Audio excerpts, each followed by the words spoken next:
aprender e entender, tá certo? E como que surgiu essa semana, pessoal? Essa semana surgiu através das conversas que a gente tem nas reuniões de pais e mestres, daqueles formulários que vocês preenchem para a gente, através das conversas com os alunos líderes de classe, das reuniões com os gremistas, e a gente percebeu que há, assim, uma necessidade muito grande, principalmente nesse momento, de termos informações, de termos conhecimentos sobre esse assunto tão complicado nesse momento que estamos vivendo. Então, nossa semana foi pensada assim com muito carinho, a partir das falas de vocês nessas reuniões, né? Então a gente percebeu que havia necessidade da gente ter esse engajamento emocional, tá bom? Então, por favor, aproveitem ao máximo. Para os nossos alunos, eu já vou dar um recadinho, tá? Estas palestras substituem o roteiro da semana. Portanto, vocês vão entrar na reunião, vão anotar os dados importantes, aquelas observações que vocês acharem que são pertinentes, porque lá na sexta-feira nós disponibilizaremos um link para que vocês possam responder, preencher um formulário, que é através deste formulário que vocês terão validado a frequência e a nota de vocês da semana. Portanto, levem com muita seriedade, tá? Nós não estamos numa sala de bate-papo, muito pelo contrário, ela é uma sala de aula de um formato diferente, tá bom? Sejam bem-vindos os pais. É com muito prazer que a gente pensou nessa semana para que a gente possa estar conversando um pouquinho. Bem-vindo à comunidade do GG, aos nossos professores, né? Nós queremos, assim, cada vez mais ter o engajamento de todos para que a gente juntos tenhamos mais força para passar por tudo isso que nós estamos passando e muitas vezes nos sentindo muito sozinhos. Tá bom, gente? Então, eu agradeço desde já que vocês desativem as câmeras e os microfones. Nós teremos alguns momentos em que vocês poderão pedir a palavra para esclarecer dúvidas. Então, durante a fala da palestrante, vocês podem estar anotando as dúvidas de vocês, que teremos um momento para que vocês possam estar interagindo. A nossa intenção é que realmente haja essa interação, que vocês saiam de hoje, dessa reunião de hoje, sem dúvidas, né? Então, vocês, por favor, possam participar, interagir, e tenho certeza que será uma semana, assim, muito, muito produtiva. Então, sem mais delongas, vamos iniciar os nossos trabalhos da semana, e eu quero apresentar para vocês a doutora Lígia Romão, né? A doutora Lígia Romão é uma pessoa muito querida por mim, já quero agradecer em nome de toda a comunidade, Lígia, tá? O carinho que você aceitou o nosso convite já de imediato. Eu sei que nesse período, neste momento, assim, você deve estar com a sua agenda super lotada, inclusive, gente, ela estava trabalhando até agora há pouco, né, estava de plantão, e mesmo assim se dispôs a falar com a gente um pouquinho, a trazer para a gente algumas informações, tá? E quero já apresentá-la, e ela vai estar falando um pouquinho da experiência dela, do que ela está fazendo nesse período, né, que para os médicos não deve estar muito fácil, não, né? E logo em seguida ela já começa a fazer a apresentação do tema de hoje, tá certo? Então vamos lá, Lígia, seja muito bem-vinda. Oi, boa noite a todos. Muito obrigada pelo convite, obrigada por tudo, Elaine. Foi uma honra estar aqui hoje podendo compartilhar um pouquinho do que a gente tem vivido aqui na área da saúde. Como a Elaine já falou, meu nome é Lígia, tá? Eu sou aí de pertinho, eu sou de São José do Rio Pardo. Eu estudei em Ribeirão Preto, eu me formei, está fazendo 2 anos. Eu estou agora fazendo uma especialização aqui em Ribeirão mesmo, fazendo na área de otorrinolaringologia, e é onde eu continuo trabalhando por enquanto, tá? Eu montei alguns slides para a gente conseguir conversar de um modo mais organizado, mas eu quero que hoje seja, assim, um bate-papo, seja um espaço para vocês também tirarem as dúvidas aqui. E eu quero tentar ao máximo tornar tudo isso que está acontecendo, tentar traduzir de uma linguagem, assim, que seja mais palpável para todo mundo e tornar algo muito mais compreensível, que assim a gente consegue lidar de uma forma melhor e saber realmente os porquês dessas medidas, de tudo que tem acontecido, tá certo? Então, alguns momentos também vai ter abertura para vocês perguntarem qualquer coisa, sei lá, trouxerem alguma coisa ou que não tiverem entendido, ou alguma dúvida que já tenham sobre o assunto, tá bom? Eu vou começar aqui, então, minha apresentação. Na hora que eu começar a minha apresentação, eu não vou conseguir ver o chat, nem vocês, aí eu também não vou conseguir me ver quando eu estou apresentando. Então, qualquer coisa, podem escrever no chat se não quiserem falar pelo microfone, tá? Quem quiser também falar, só pedir licença e começar. E se for pelo chat, a Elaine vai me ajudar e vai fazer a perguntinha ou o comentário, tá bom, pessoal? Ô, Lígia, deixa eu lembrar o pessoal que quem estiver assistindo pelo celular, se vocês usarem o celular na transversal, assim, né? Não é transversal, na horizontal, ele fica mais fácil para vocês visualizarem o que está no PowerPoint, tá bom? Na apresentação, porque às vezes no celular fica pequenininho, né? Mas se vocês colocarem ele na horizontal, fica mais tranquilo para vocês lerem. E depois, quem quiser rever, nós estaremos disponibilizando, né, esses encontros no YouTube, tá bom? Então vamos lá, Lígia. Tá ótimo, obrigada, Elaine.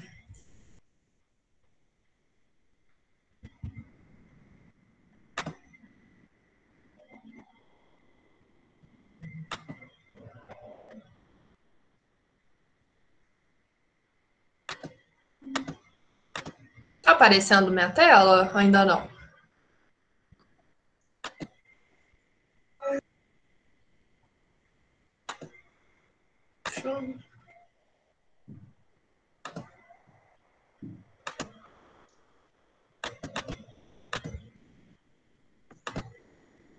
Lembrando aí, gente, enquanto a doutora Lígia se organiza, que essa é uma semana que nós teremos vários especialistas. Hoje estamos com a doutora Lígia, amanhã teremos uma nutricionista, quarta-feira uma psicóloga, quinta-feira psicopedagoga e na sexta-feira nós teremos uma amostra das atividades que os alunos vêm desenvolvendo neste período de aulas remotas. Agora sim, Lígia.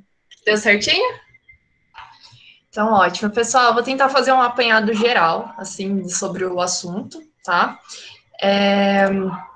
E para a gente entender um pouco mais sobre a pandemia atual, né? Às vezes a gente fica se questionando, nossa, ano de 2020 eu tinha tanto plano, eu queria fazer tanta coisa, por que foi acontecer justo agora uma pandemia? Ou a gente fica pensando que veio na hora errada, que por que tá assim? Mas só que retomando um pouquinho na história da humanidade, a pandemia é uma coisa que já se repetiu outras vezes, tá? Não está sendo um momento único, não vai ser a última vez que isso está acontecendo também. Então não é uma exclusividade desse período que a gente está vivendo agora, né? E o que é o termo pandemia? É uma doença que se espalha muito rápido e por diversas regiões. Então, ela atinge tanto vários continentes ou até o mundo todo, né? Como a gente tem visto agora pelo coronavírus. E a gravidade da doença não é determinante para a gente definir uma pandemia, e sim o seu poder de contágio, né?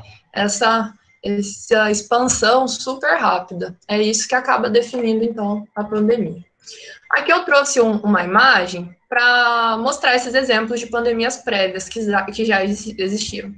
Aqui a que mais teve repercussão ruim, que teve mais mortes, foi a peste negra, no ano de 1347 até 1351. Tiveram 200 milhões de mortes. Né? Lá a gente pensava que, nossa, no ano 1300 era tudo muito mais precário, né? A ciência não era tão desenvolvida e tudo mais. Por isso que também tem essa repercussão. Mas a gente vê que aconteceram também em outros momentos da história, que teve a gripe espanhola, que também foi um período um pouco famoso. Depois, logo quando ainda não se tinha certeza ao certo como que era o HIV, como que essa doença se comportava, também aconteceu uma tragédia logo nos primeiros casos, né, no início. E agora a gente está vivendo a pandemia pelo Covid-19, tá? E aqui é uma foto curiosa que eu achei muito assim, peculiar, né? Os médicos na época da peste negra, lá no ano de 1300, como que eles se cuidavam, né? Se equipavam para tratar os doentes. Então já tinha o conceito na época de que as pessoas não poderiam ter um contato com as pessoas doentes. E olha a roupa deles, né? É bem, bem engraçado. Mas que hoje não tá tão diferente se a gente for pensar, né? Que o pessoal da saúde tem que se encapotar inteiro para estar diante de um paciente com corona, para se proteger.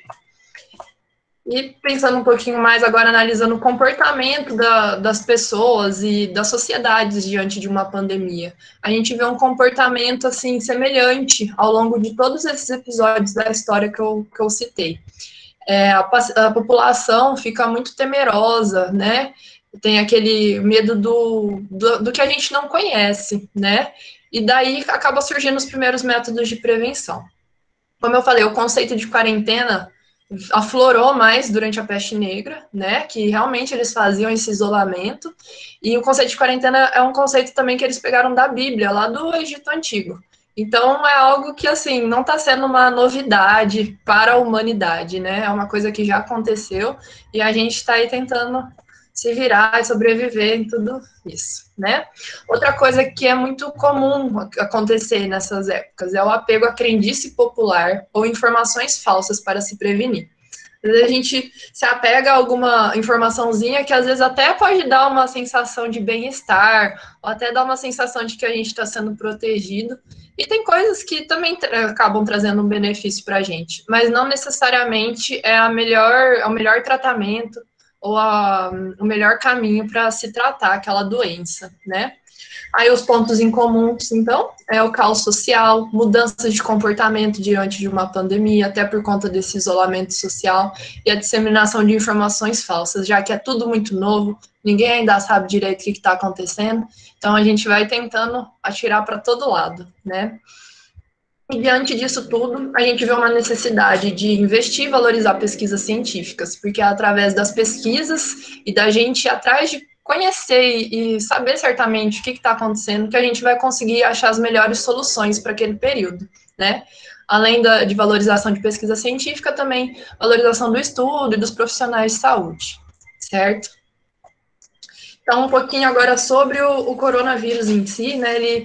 As primeiras notificações surgiram em dezembro do ano passado, lá na cidade de Wuhan, na China, que eles começaram a ver que tinha uma pneumonia se alastrando rapidamente, e estava se repetindo um padrão em vários pacientes, e eles identificaram que era o coronavírus, eles identificaram o agente, que era esse tipo de vírus.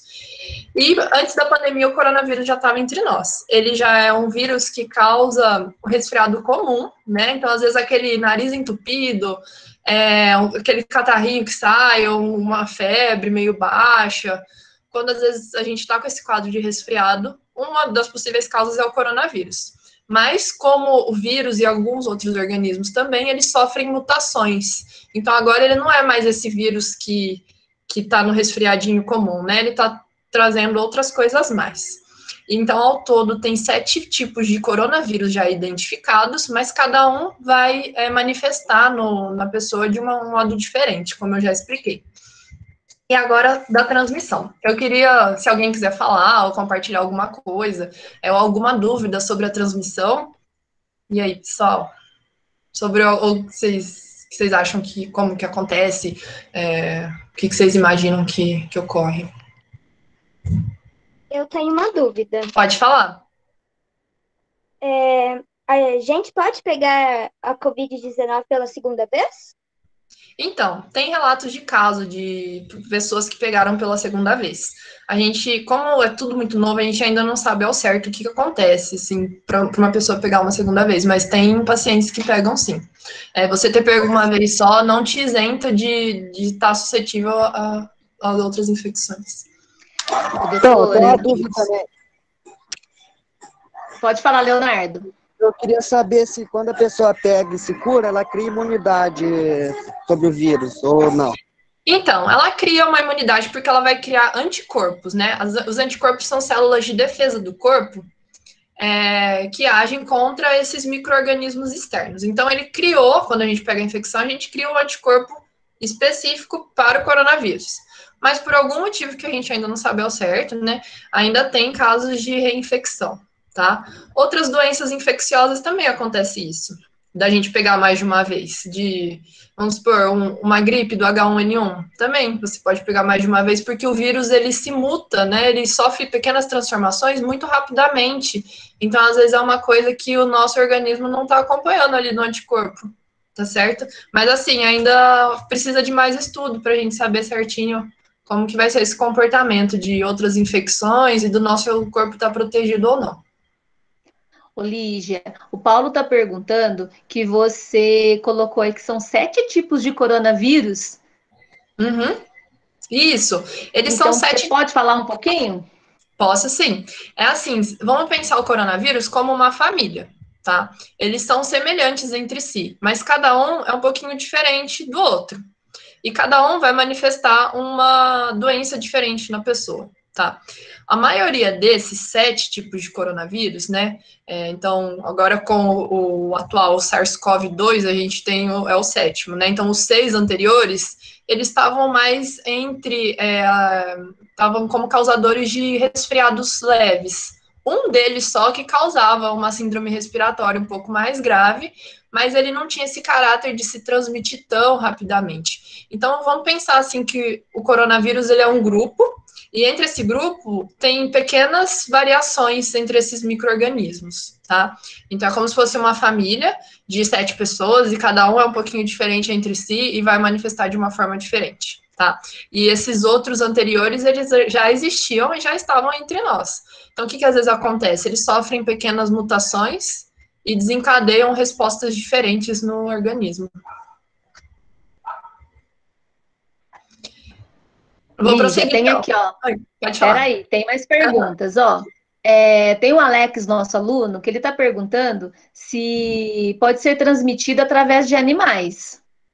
Então, isso, assim, é um pouco controverso. Assim, tem já relatos de que animais de estimação pegaram o coronavírus, mas, assim, não tem evidência ainda de que o animal vá conseguir passar de volta para o humano. Então, o maior transmissor, o animal fica fora da transmissão, tá? É mais entre humanos mesmo, tá? Então, por isso que a gente tem que manter esse cuidado que a gente já está tendo de prevenção e tudo mais. Mas, assim, ainda tem muita coisa para ser estudado do assunto. Beleza, Lígia, olha. Peraí, só um minutinho. Tem a mãe, Luciana, ela está perguntando se a gente só descobre que a gente está através de exame, ou se tem uma outra forma.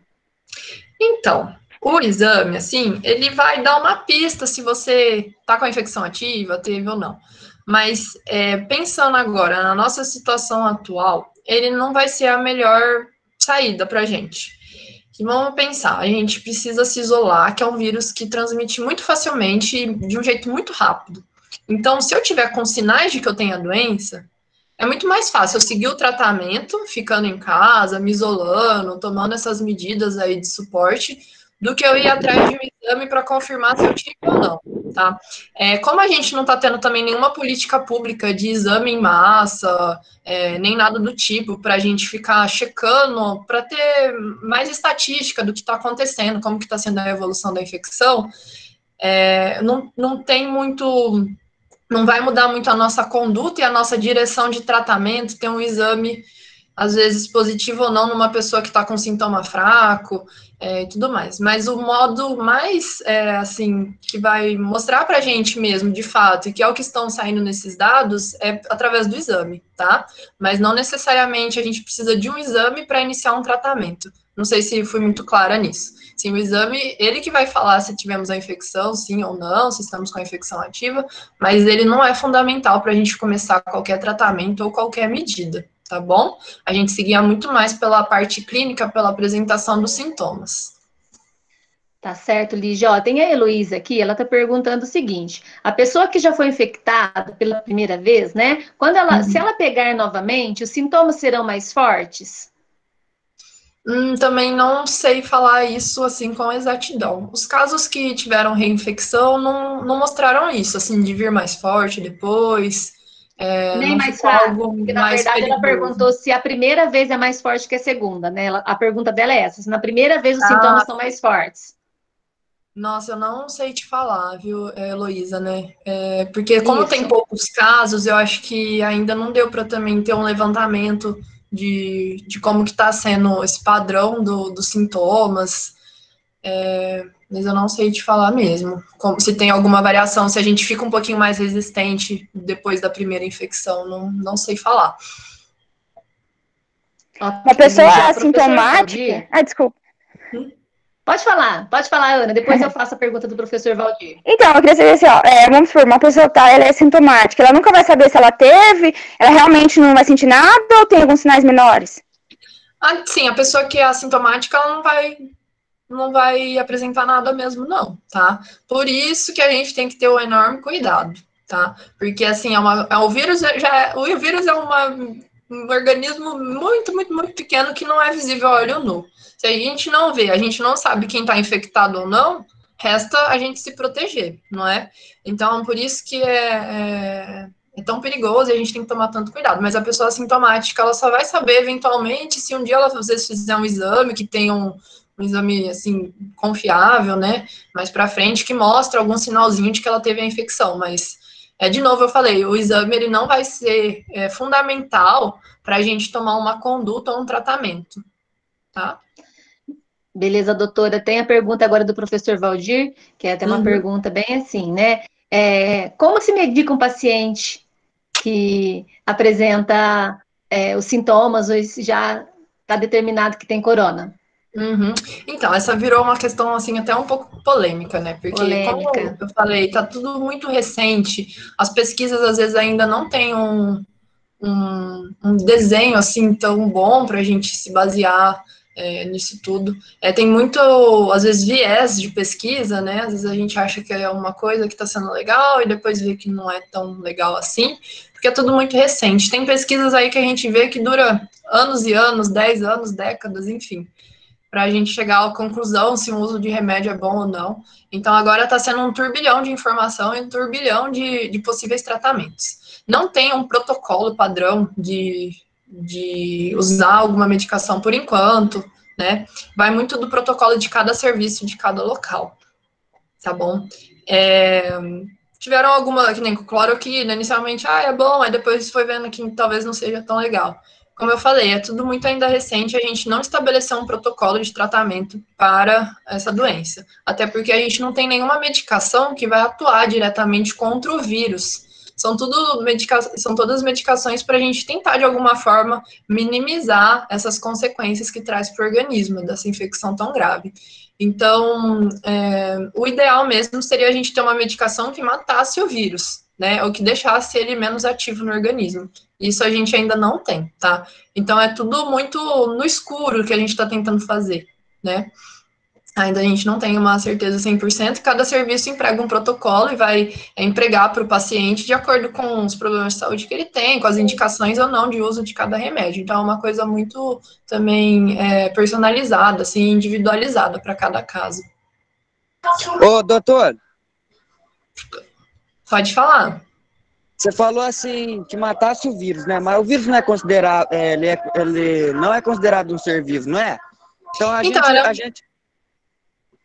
Aí tem aquele caso lá de limpar a mão com álcool em gel, se higienizar tudo, mas eu fico pensando, é para matar o germe, bactéria. Mas como é que vai matar uma coisa que não tem vida? Então, ele é um micro-organismo, né? Ele não tem uma vida organizada e tão complexa quanto a nossa, que é constituída de várias células e órgãos, né, e tudo mais. Ele é um serzinho, né, muito mais primitivo, digamos assim, né? Porque ele é composto por uma célula, um tecido genético, algumas proteínas, mas ele às vezes sobrevive. Como que ele vai viver de fato, né? Ganhar vida. Como ele é muito primitivo, ele vai ganhar vida quando ele está em outro organismo.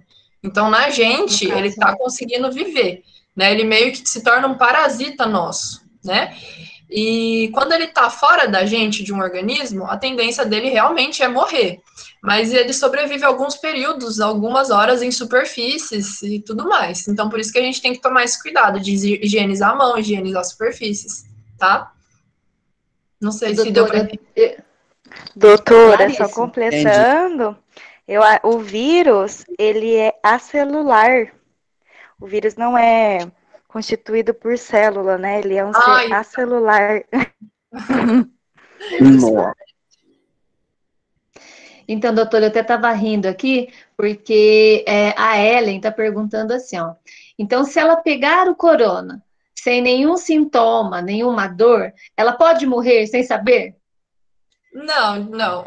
Porque assim, a gente gradua em leve, moderado, grave, né? Tem algumas classificações. O paciente que está assintomático, ele não demonstrou sintoma nenhum, então ele está clinicamente ali, tá bem, tá conseguindo fazer todas as atividades dele, o corpo dele tá funcionando normalmente, tá? A partir do momento que a pessoa tem algum sintoma, ela vai mostrar que alguma coisa dentro dela não tá funcionando tão bem, não tá tão legal, tá bom? Então, dificilmente uma pessoa que não tem nada vai morrer por conta disso, assim. Se ela depois, ela não tinha nada, depois começou a desenvolver gradativamente, aí tudo bem. Bom, então, agora para você já ir para os próximos slides, só vou fazer a pergunta do professor Márcio aqui. Ele está perguntando se o tipo sanguíneo tem alguma relação entre atingir mais um determinado tipo sanguíneo do que outro. Maior intensidade, assim, de contágio. Então, saiu uma pesquisa que tinha relação, né, que os grupos A estavam sendo mais afetados. Mas, assim, eu não sei ainda se teve algum viés, porque às vezes a gente pega alguns padrões, né, para a gente se guiar na pesquisa, que pode indiretamente ter um viés que a gente não percebeu na hora de estar desenhando um estudo, né. Então, mas teve um estudo que concluiu isso, sim, que o grupo A talvez estava desenvolvendo quadros mais graves, né, tudo mais. Mas a gente ainda precisa de um período. E a gente também não sabe por que cada organismo desenvolve respostas diferentes. Porque uma pessoa vai ficar com um quadro mais grave, a outra não, né? Tem muitas questões ainda envolvidas em volta disso. Então, né, no começo dessa pandemia falou que era os velhinhos, que era a classe de risco, e depois criança. Agora a gente com 30, 20 anos morrendo aí, que é isso, apocalipse. Então, por isso que a gente tem que se proteger bastante. Eu vou seguir então, tá bom, pessoal? Aí, Vamos lá, Lígia. Mais dúvidas, vocês vão me interrompendo. Então, a transmissão, eu só vou explicar um pouquinho, rapidamente, como que funciona a transmissão de algumas infecções respiratórias. Não necessariamente todas vão ser nesse padrão, tá? Mas algumas delas vão conter esse padrãozinho que eu estou explicando. Primeiro é o contato, então a gente encostar em outra pessoa, encostar às vezes em secreção e tudo mais.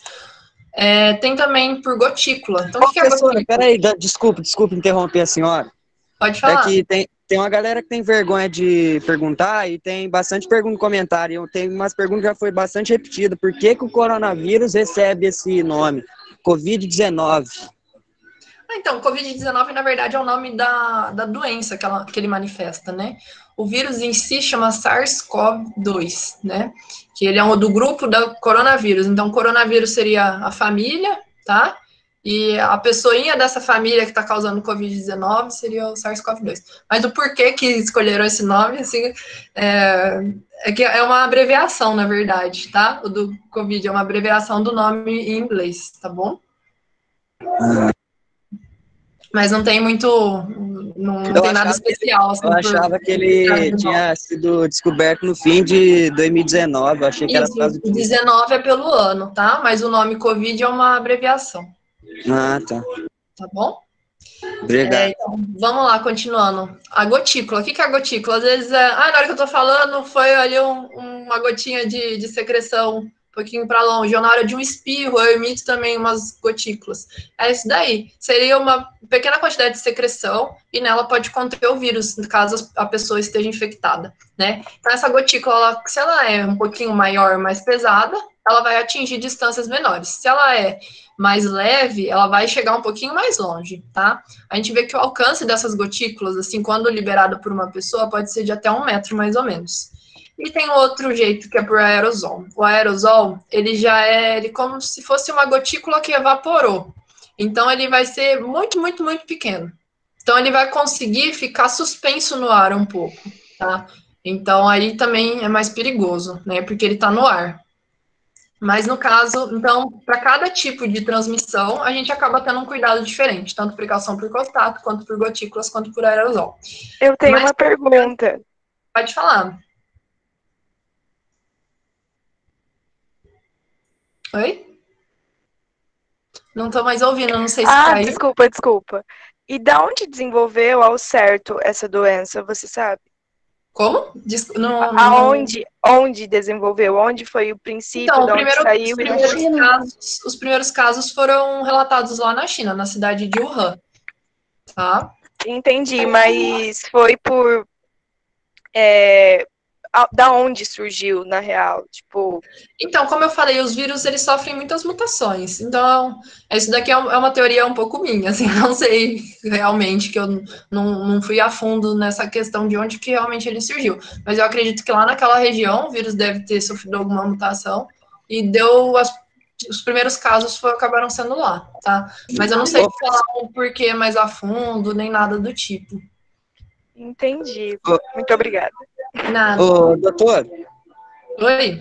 a Ana perguntou como é que foi criada, aí tem aquela teoria também, né, que já que a China tem bastante idoso, assim, que já parou de trabalhar, pá, e não dá muito lucro pro país, será que foi criado em laboratório, saiu com uma arma biológica? Não, lembra que eu falei que já teve várias pandemias ao longo da humanidade?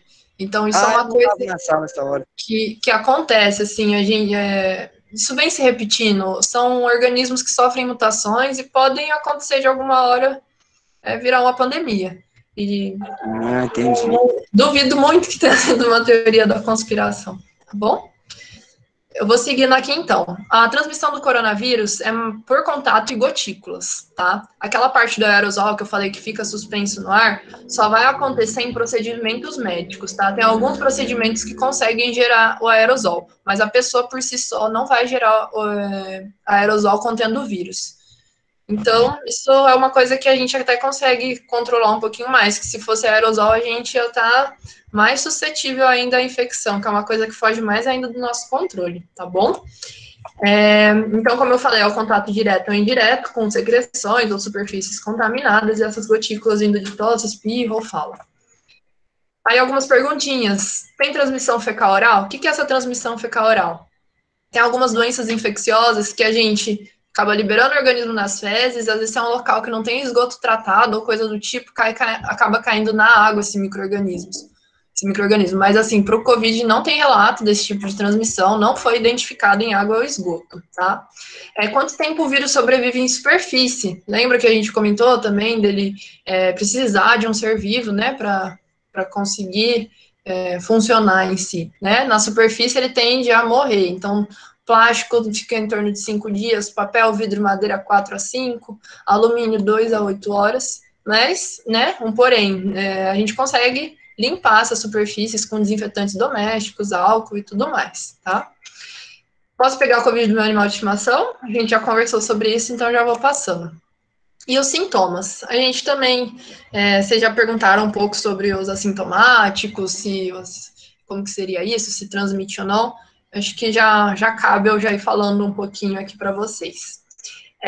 O período da incubação da doença é de 1 a 14 dias. O que é a incubação? A partir do momento que eu fiquei exposta ao vírus, né, que eu fui infectada, quantos dias eu vou demorar para desenvolver a doença em si, tá? Se eu for uma pessoa que teve sintomas. Então, é de 1 a 14 dias, tem essa faixa. Sintomas mais comuns são febre, tosse e cansaço. Tem outros possíveis sintomas, nariz entupido, dor de garganta, falta de ar, perder o olfato ou paladar, ficar com dor de cabeça. Então, é uma doença que tem ampla apresentação, ela tem a tendência, nos casos mais leves, a ter um início mais devagarinho, né? Não vir tudo de forma abrupta. Começa com alguma coisinha ou outra e aos poucos vai desenvolvendo todo o resto, né? Mas isso mais nos casos leves, moderados.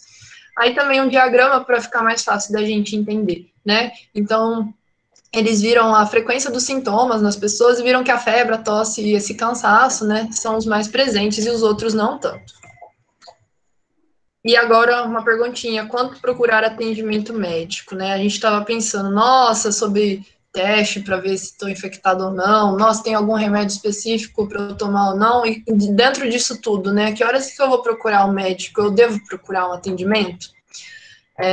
Diante de dessa pandemia, dessa transmissão muito rápida que o vírus tem, a gente meio que protocolou para procurar o atendimento só se tiver sinais de alarme.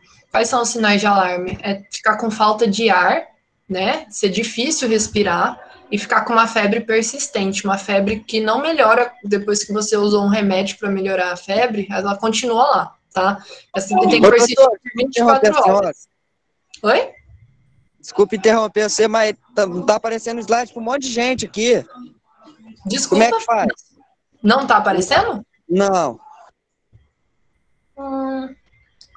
Elaine, tá tudo bem? Tá dando para minha apresentação continua compartilhada? Ô, Lígia, tá assim, olha, agora o slide tá pequenininho aqui do lado, sabe? E tá aparecendo a sua imagem. Não sei se é a forma que você tá apresentando. Tá, eu vou sair e voltar, tá bom? Beleza.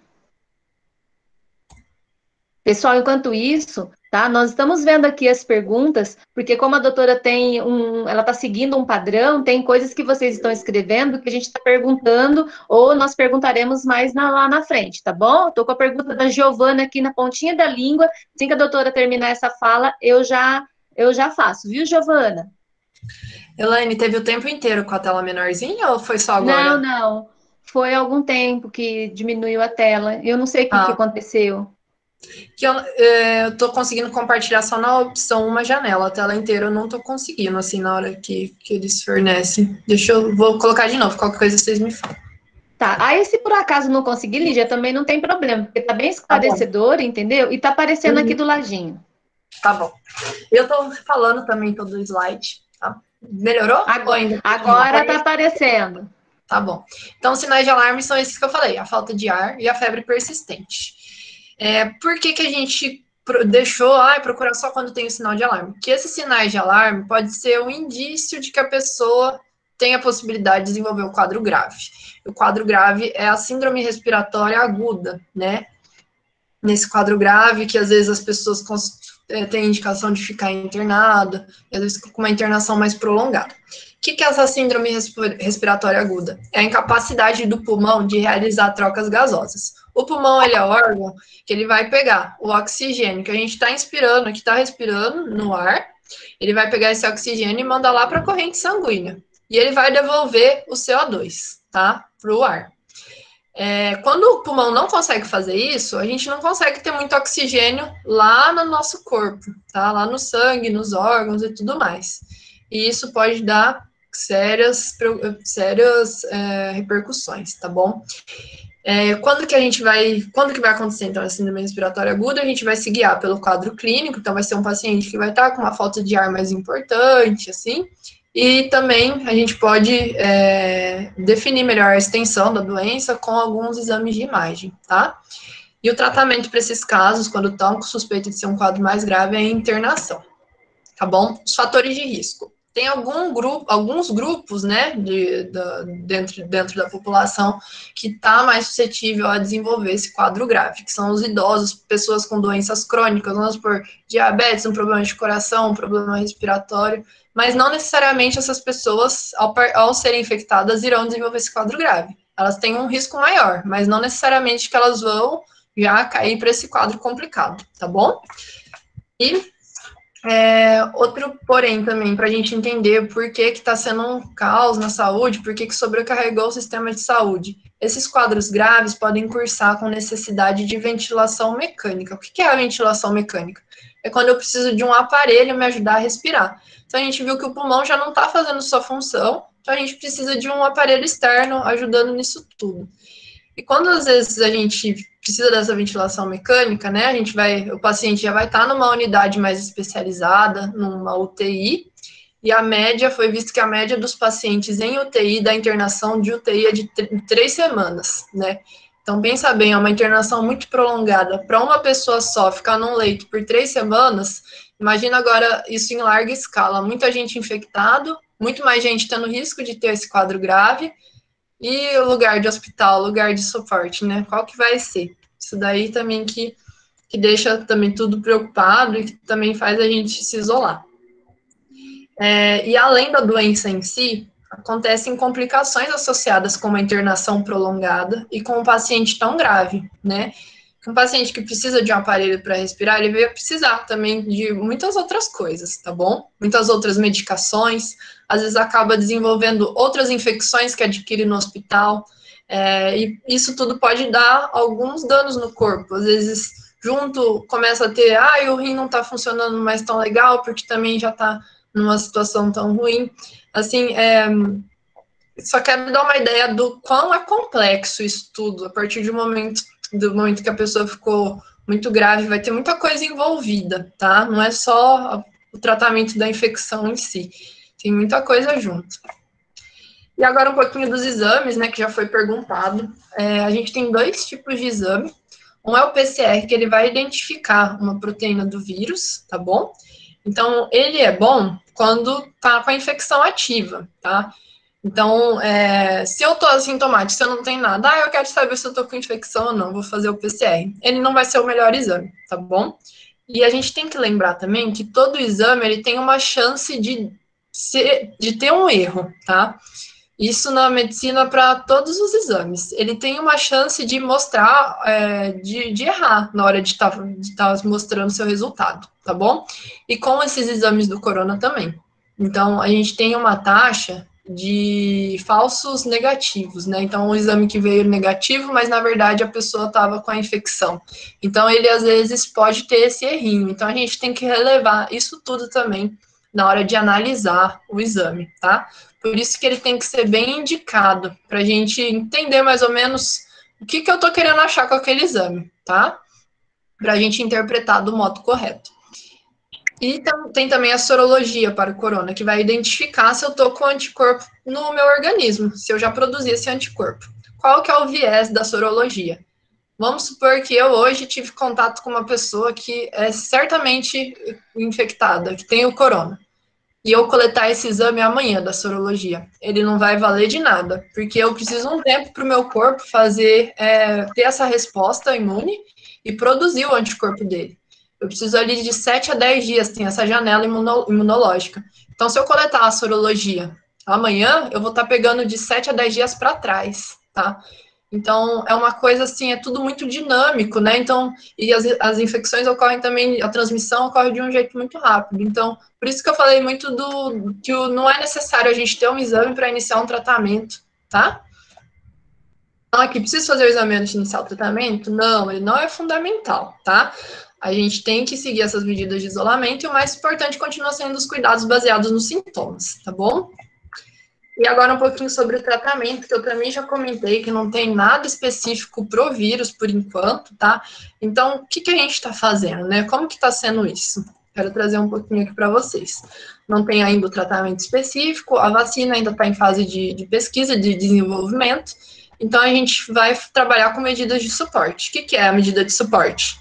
Eu vou dar de tudo para aquela pessoa conseguir superar essa infecção e ficar tudo bem. Então, é importante manter uma alimentação balanceada, tomar água, tomar medicação para dor ou febre, se ficar tendo esses sintomas, né, para não ficar também com incômodo. E o isolamento domiciliar ele vai ser fundamental. Por quê? Porque eu vou evitar que eu passe isso para outras pessoas. Vamos supor que na minha casa morasse também o meu avô. Imagina se eu pego a infecção. E aí, como que eu vou fazer? Meu avô é um grupo de risco, ele é idoso.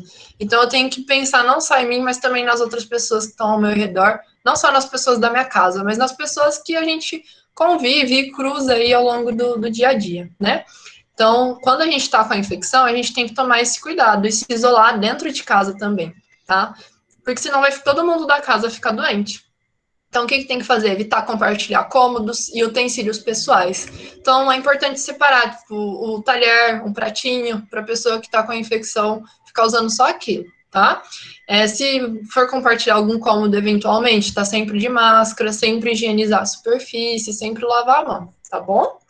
E atentar para esses sinais de alarme. Então, o ideal seria, a partir do momento que eu tô com a suspeita de ter infecção, né, um daqueles sintomas que eu contei, é importante eu ficar em casa, começar com essas medidas aí de suporte, e eu vou ficar de olho. Nossa, será que eu tô tendo uma febre que não melhora? Será que eu tô com falta de ar? Não precisa também ficar com medo, ou ficar super, super, assim, fica até criar uma ansiedade em cima disso, né? Mas a gente tem que ter um olhar crítico, né? De observar para ver se está tendo alguma coisa e se tem indicação de procurar um atendimento médico.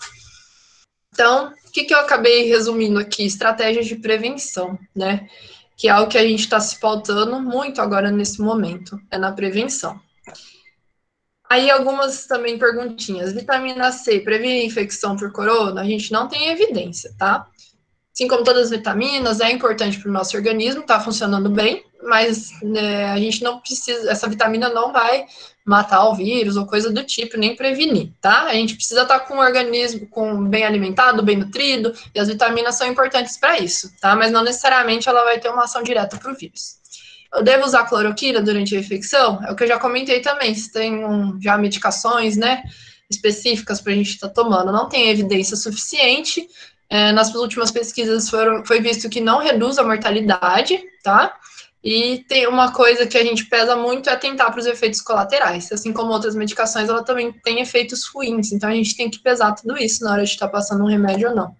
Então, o que fazer durante a infecção? Se eu não tenho um remédio para ela, se eu não tenho nada assim muito direto, né, para esse vírus. É o que eu falei novamente, observação em domicílio, se isolar das outras pessoas, não compartilhar utensílios e procurar atendimento caso tenha sinais de alarme.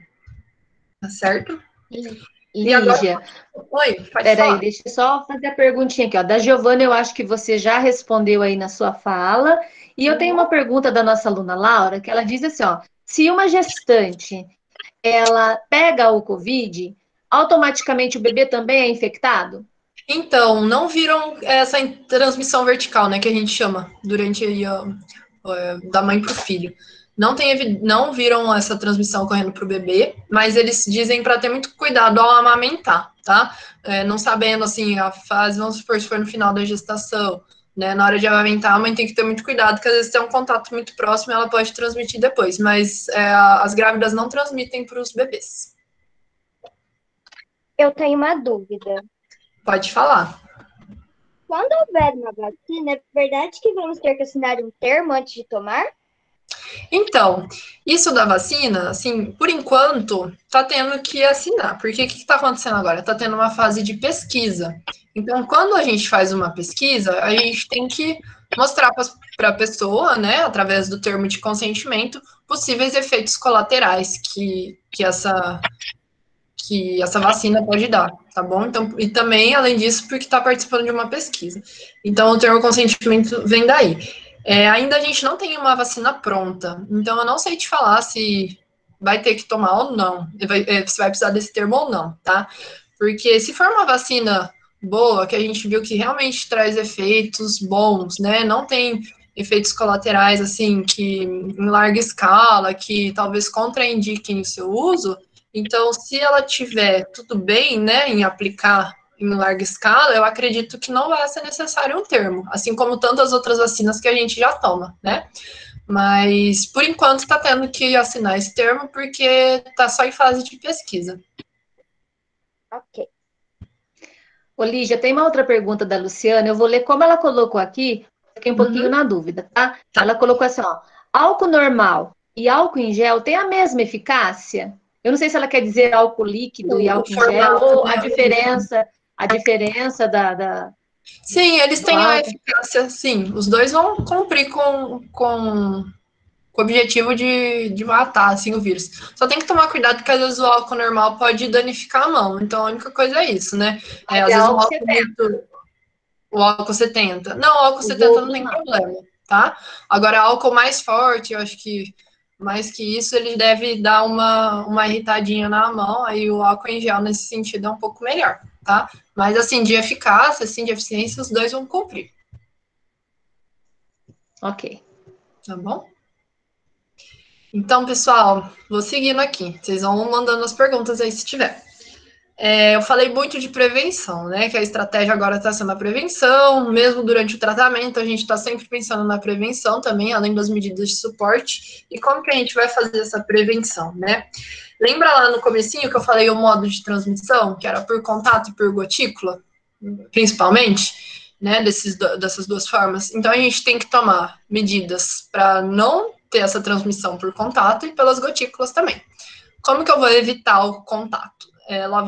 Não levando as mãos no olho, na boca, no nariz, então evitar ficar colocando a mão no rosto o tempo todo, evitar o contato com outras pessoas, evitar aglomeração em festa, lavar as mãos sempre, o uso de álcool em gel, né? O lavar as mãos, ele vai remover resíduos, tá bom? O álcool em gel, se a minha mão estiver limpinha, já sem nenhum resíduo, eu posso estar aplicando ele. E fazer também a limpeza de superfícies, né? E a precaução com gotículas, que é a etiqueta da tosse e espirro, né? Então, colocar.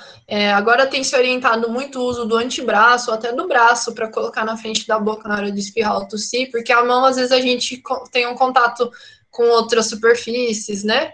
Então, eles orientam, às vezes, até colocar o antebraço. Então, sempre cobrir, né, para espirrar ou tossir, mas agora que a gente também está de máscara, a máscara vai cumprir esse papel de estar cobrindo também, e manter a distância de 1 a 2 metros em locais públicos. O mais seguro ainda é 2, né? Que a gente viu que a gotícula ali pode atingir até 1 metro.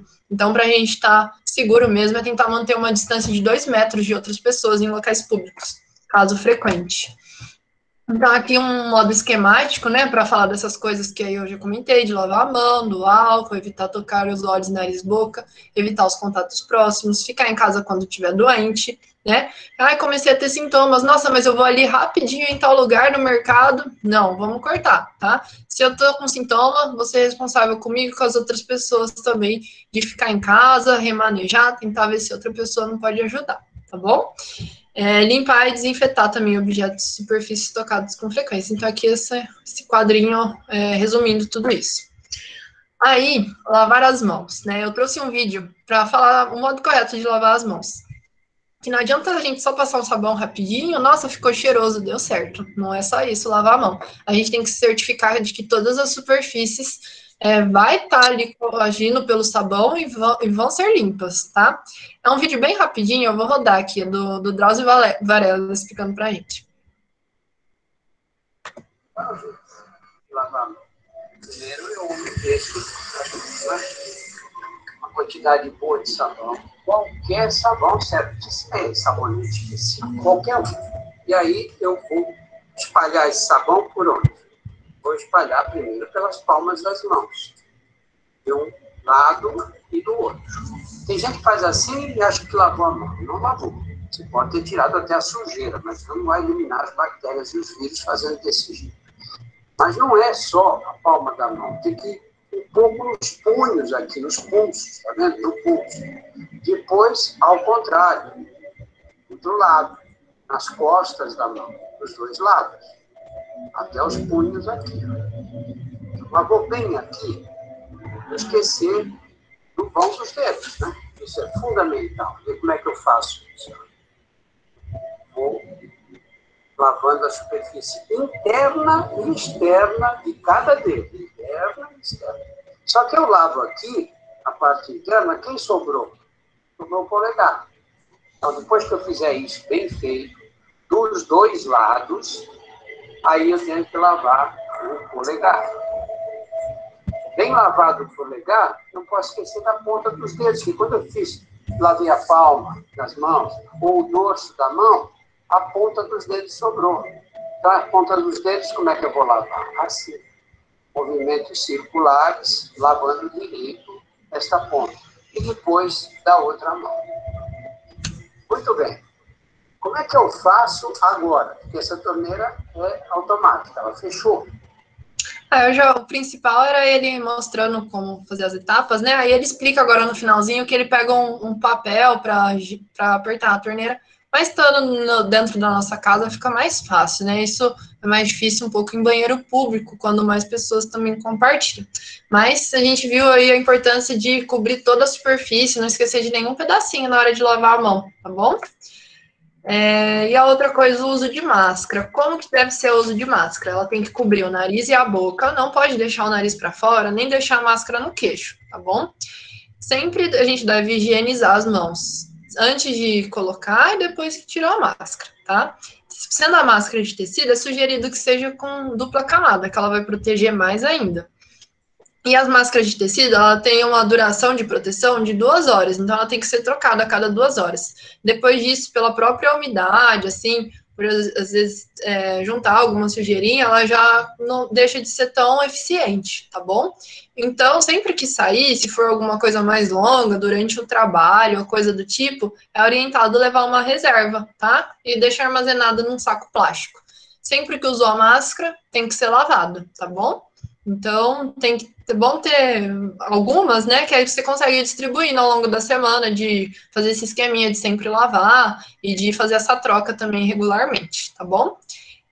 Sempre usar ela quando sair de casa, quando estiver compartilhando espaços, e também, caso aconteça de ter alguma pessoa com suspeita da infecção dentro da casa, tá tendo esse cuidado também até dentro de casa, tá bom? E a máscara... Oi? Deixa eu fazer uma pergunta aqui. Por exemplo, dentro da mesma residência, uma pessoa está infectada e a família toda, né, nunca se preveniu dentro de casa. Os demais não pegam. Tem alguma explicação? Então, assim, não sei, acho que eu não sei te falar, viu?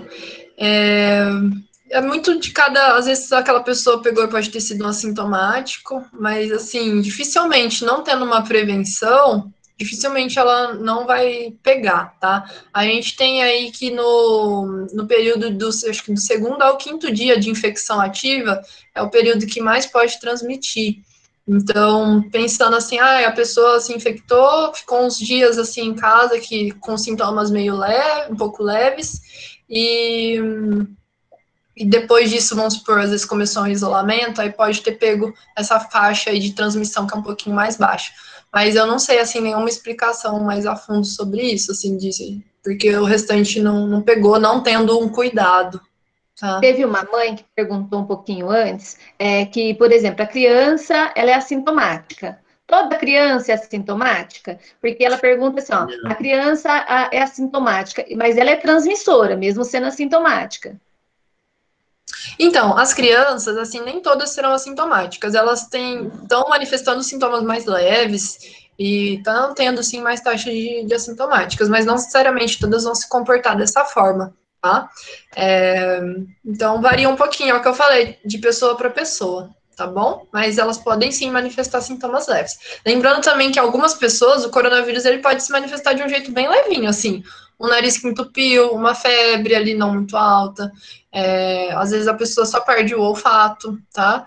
Então, às vezes não são sintomas assim também tão exuberantes, então não vai ficar, às vezes, tão evidente logo no começo que já tá sendo aquela infecção, tá? Às vezes ela pode manifestar sintomas assim, mas serão de um grau um pouquinho mais leve, tá bom?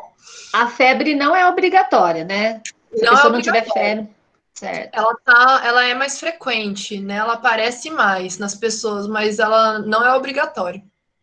Se eu estiver apresentando um estado febril, eu posso tomar qualquer antitérmico para o controle dessa febre? Pode, não tem nenhuma contraindicação pelo coronavírus, tá? No início, logo lá em março, assim, eles estavam vendo que parece que o buprofeno era contraindicado, mas já viram que isso daí caiu por terra, tá? Não tem perigo também. Não tem nenhum antitérmico que é contraindicado. É só ver também mais o caso a caso de paciente a paciente, se não tem alguma alergia, alguma medicação e tudo mais. Ô, Lígia, no Brasil... Peraí, Leonardo, só um minutinho. E no Brasil, chegou só esse ano? Ou, por exemplo, ano passado, pode ser que tenha alguém que já foi infectado aqui no Brasil, lá quando estava na China começando, e a gente nem sabe? Não, pode acontecer às vezes que teve e a gente não soube, né? Mas eu acho que o que acontece para a pandemia estar se manifestando dessa forma é de ter uma contaminação sustentada. Então, começa que foram mais casos e tem essa contaminação também disseminada no nosso país. Às vezes pode ter acontecido algum caso isolado ou outro, mas que não deu tempo de virar essa transmissão comunitária, né? Mas eu acho, pensando que esse vírus se transmite tão rápido, de forma tão veloz, eu acredito que tenha sido só esse ano mesmo. Se for algum caso ou outro, deve ter sido uma situação bem particular. Entendi. Leonardo, pode falar agora.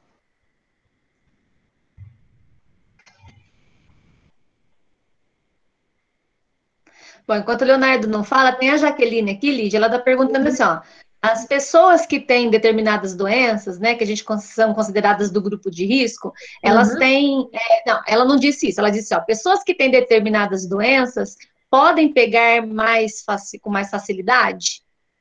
Não, o pegar em si não vai mudar, tá? Se vai transmitir de um jeito mais fácil, não. Vai mudar como o organismo dessa pessoa vai reagir diante da doença e qual vai ser a manifestação dela, tá? Mas não tem mais facilidade ou menos de estar pegando a doença. Nossa, o lembrei aqui. Paulo fez eu acho que é o professor aqui. Fala, Leonardo, pode falar. Bom. A galera que apresenta assintomática, ela tem menos risco de chegar a morrer ou não? Então, porque a gente caracteriza a sintomática quando durante a infecção ela não apresentou nada de sintomas, tá? Então, essa pessoa que não apresentou nada, ela não teve nenhum quadro leve, nenhum grave, ela não manifestou nada. Então, ela não vai morrer disso, tá? A partir do momento que ela teve um sintoma leve, ela já vai tá no grupo das pessoas que tiveram algum tipo de sintoma, tá bom? Então, se a pessoa foi a infecção toda assintomática, ela não vai morrer por conta disso. Ô, Lígia, tem uma pergunta aqui do Paulo. É difícil essa pergunta, hein, Paulo? Eu vou ler aqui, tá? Se você tem alguma informação sobre a síndrome multissistêmica pediátrica pós-Covid. Nossa, eu não vou saber. Não entendi nada do que ele falou. Não vou saber. Deve ser alguma sequela no pós aí, no pós-corona. Não, desculpa, Paulo, não sei. Ô, Paulo, se você quiser falar de uma forma melhor aí, que a gente possa entender, viu? Você pode abrir aí seu microfone e falar, porque eu também não entendi nada. Tá, ele tá falando que tá sem microfone. Tá, deve ser um conjunto de sintomas, um conjunto de manifestações que que a criança vai apresentar, né, depois de ter pego a infecção, né? É que lá nos Estados Unidos tiveram algumas crianças que apresentaram uma síndrome multissistêmica depois de ter o Covid, de ter tido o Covid. Aí, mas parou por aí, esse assunto não teve mais nenhuma evolução, mais repercussão. Né? Graças a Deus, né, Carla?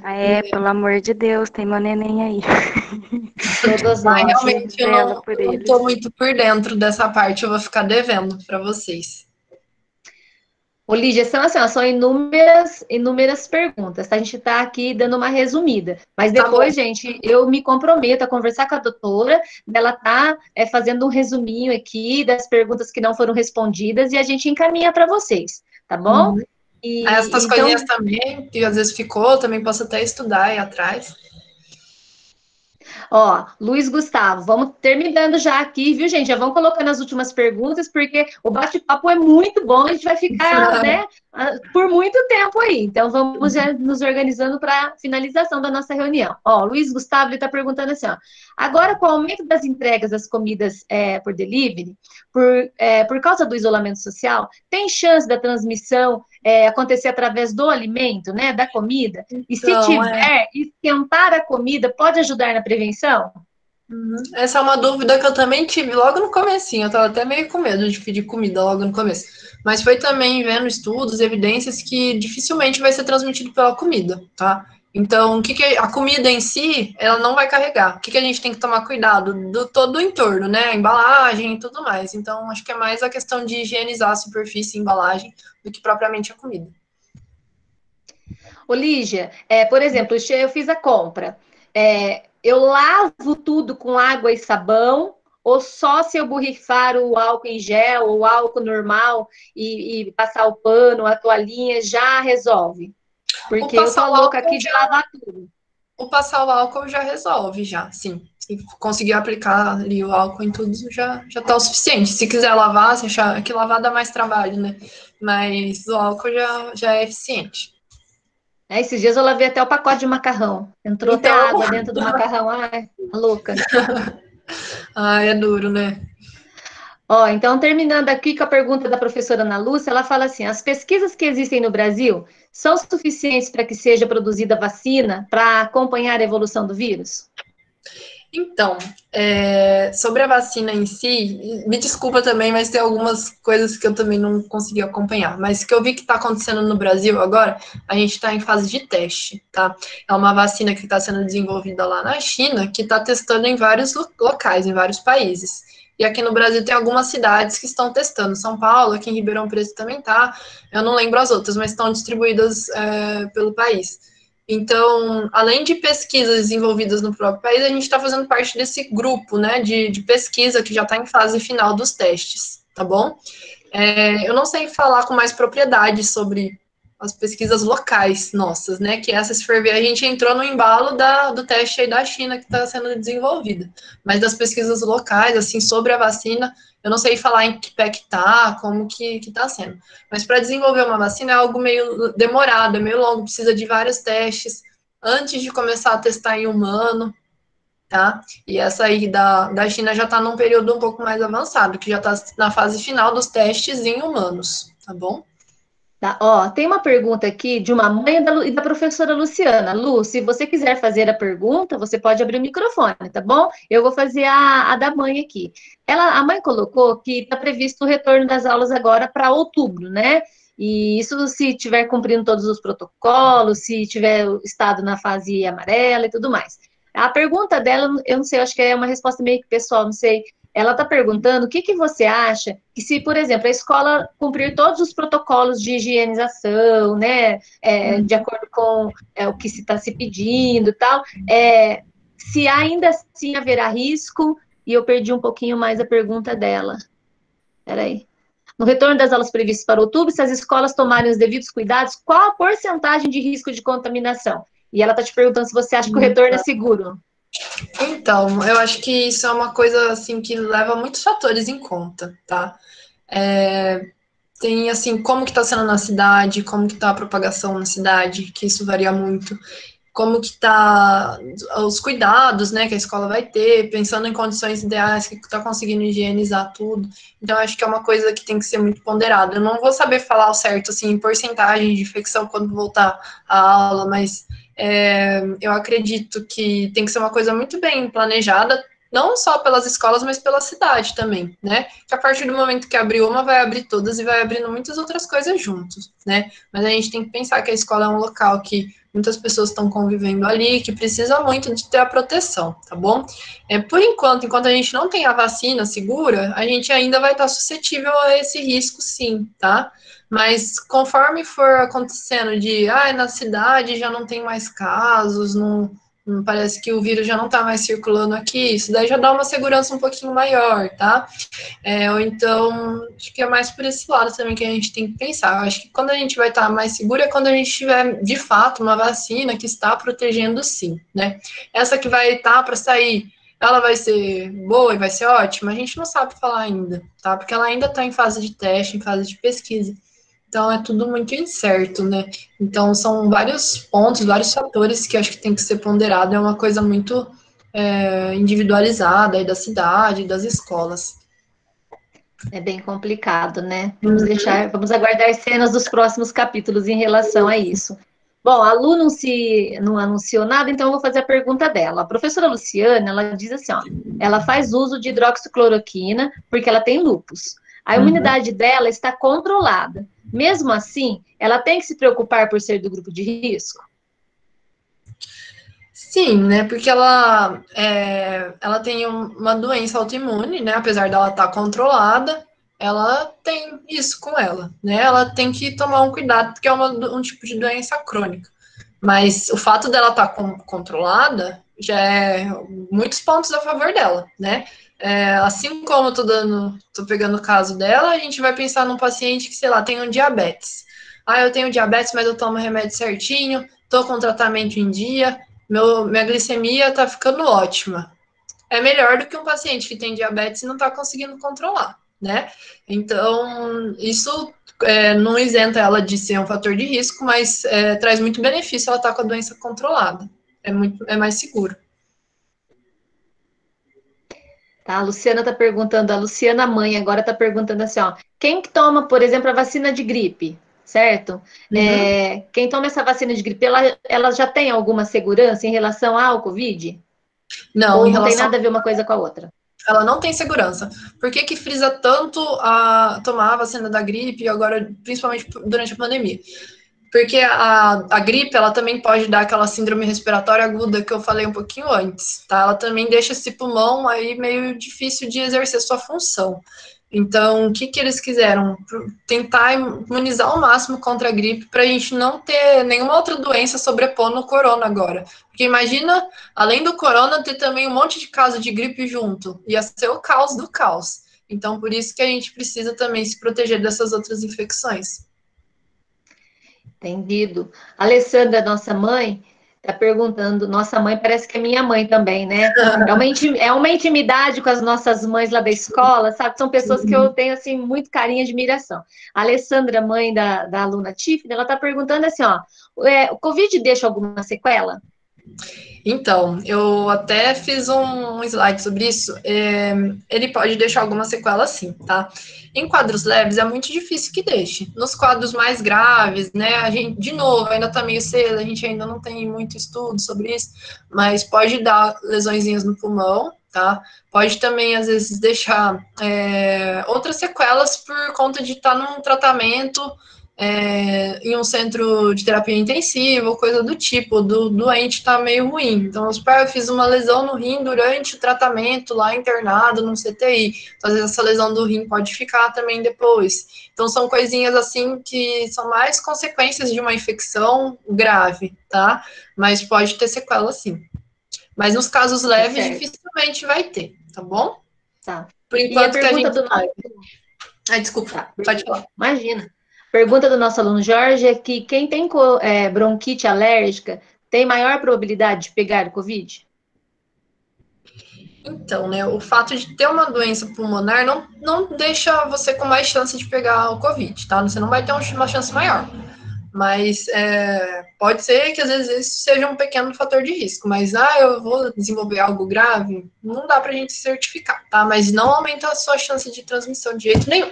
De pegar, de contaminação. Oi? Quem é fumante tem mais chance de pegar coronavírus? Não, também. Não, isso daí a doença não aumenta a chance de você pegar, tá? Uma doença que eu já tenho, que nem o tabagismo. O que é ruim do fumante? O fumante, ele vai tendo lesões no pulmão, né? Ele te deixa com uma doença pulmonar crônica, né? Pessoas que fumaram por muito tempo.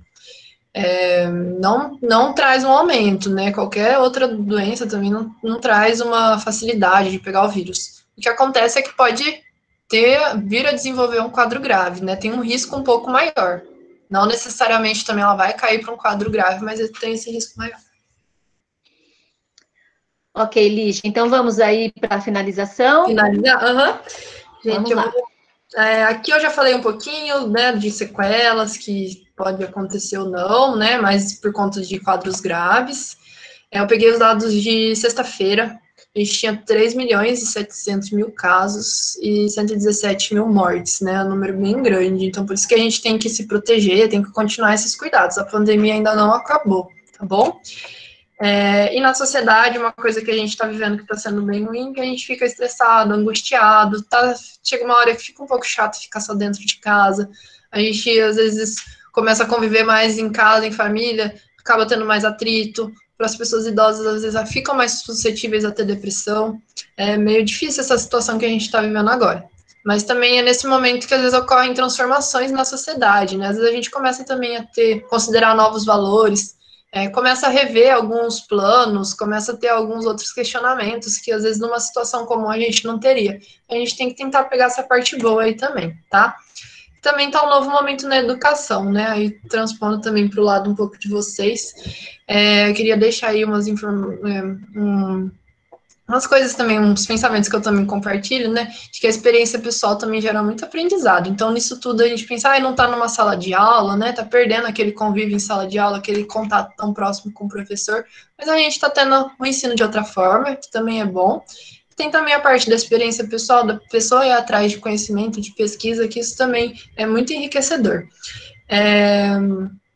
Frisar também de manter o incentivo às escolas e professores, né, da parte dos pais, das famílias, sempre supervisionar o ensino dos filhos conseguir, mas, nossa, trabalho, eu também tenho minhas coisas, sempre vamos tentar compartilhar as responsabilidades, né, enquanto o pai e a mãe estão trabalhando, deixa o filho ali, olha, eu estou trabalhando, você vai estudar agora, e fazendo pequenos acordos ao longo dos dias, das semanas, que isso vocês vai todo mundo construindo uma coisa sólida em grupo, né, e Além da escola possui conteúdo, também é um formador de atitude e sociabilidade, igual eu já falei. E é muito importante para a nossa vida futura, né, a gente construir nossas atitudes próprias e ter uma autonomia, e além de tudo, pesquisa, ir atrás de tudo, não só da parte acadêmica, mas de tudo que a gente vai fazer. Se a gente vai atrás, se a gente tem uma proatividade, se a gente pesquisa, se a gente tem entendida do assunto, a gente já tem uma outra visão, né? Tem um outro ponto de vista, consegue construir uma opinião própria. Isso é importante em qualquer situação, não só na saúde, numa doença, mas em tudo que a gente for fazer. Aqui eu falei um pouquinho da vacina, que eu já comentei com vocês, e aqui a mensagem que eu quero deixar para vocês. O incentivo à pesquisa, né? De como a pesquisa é fundamental. Não só nessa parte da saúde, mas de tudo. A gente tem um país com um grande potencial de produção científica, a gente tem universidades capacitadas, mas a gente precisa também desse incentivo, então a gente tem que também ter nossa parte de cobrar, tanto o governo, tanto outras organizações, de sempre continuar com esse incentivo, porque a gente está vendo agora que o que está mudando a direção das coisas, e o que está ditando também os tratamentos e tudo mais, está sendo pesquisa, né? E além dessa situação de saúde, né, saindo um pouco dessa situação de pandemia, a gente vê que o estudo é capaz de mudar a vida das pessoas em todos os pontos. Não precisa fazer uma mega faculdade, não precisa a gente pensar em coisas muito mirabolantes, mas coisas que estão ao nosso alcance e já mudam muito com o estudo, né? Então é importante a gente levar isso para a nossa vida, que vocês nunca parem aí, pessoal do colégio, tá bom? Sempre vão no caminho do estudo, que vai ser um caminho muito produtivo, tá? E a outra mensagem que eu queria deixar é a prevenção, né? Eu falei muito aí ao longo da apresentação sobre prevenção. Eu queria falar desse autocuidado em todas as situações da nossa vida, da nossa saúde. A gente não tem muito no Brasil uma cultura preventiva, tá? A gente tem muito hábito de ir no médico na hora que tem alguma coisa ruim. A gente tem que mudar um pouquinho esse conceito, esse pensamento para a gente se cuidar, tá? Tem muitas outras doenças também que a gente pode prevenir. Tem doenças crônicas também que, se a gente começa a tratar antes e mais cedo, a gente vai ter um resultado muito melhor e vai ter uma qualidade de vida muito melhor, né? E tem até, inclusive, cânceres, que já tem campanhas para a gente prevenir, porque a gente consegue ter respostas, tratamentos muito melhores em fases iniciais.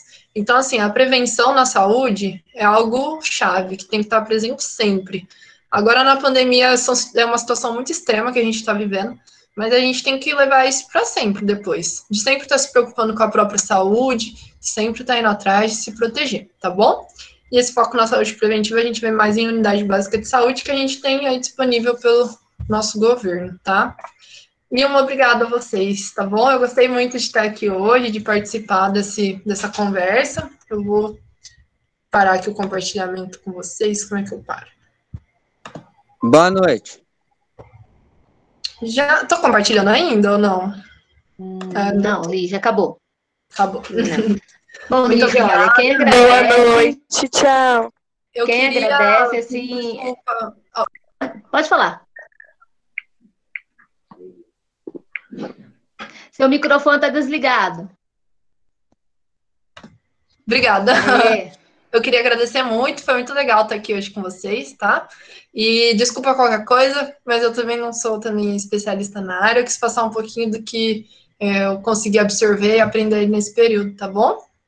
Lígia, a gente que agradece, sua contribuição foi de grande valia, acredito que tirou, assim, muitas dúvidas, e dúvidas que são comuns, né, para todos. Então, assim, que Deus te abençoe, tá? A comunidade GG, assim, te abraça, e tenho certeza que quando tudo voltar ao normal, se Deus quiser, retornaremos presencialmente, aí nós vamos combinar um dia para você ir lá na escola para conhecer os nossos alunos.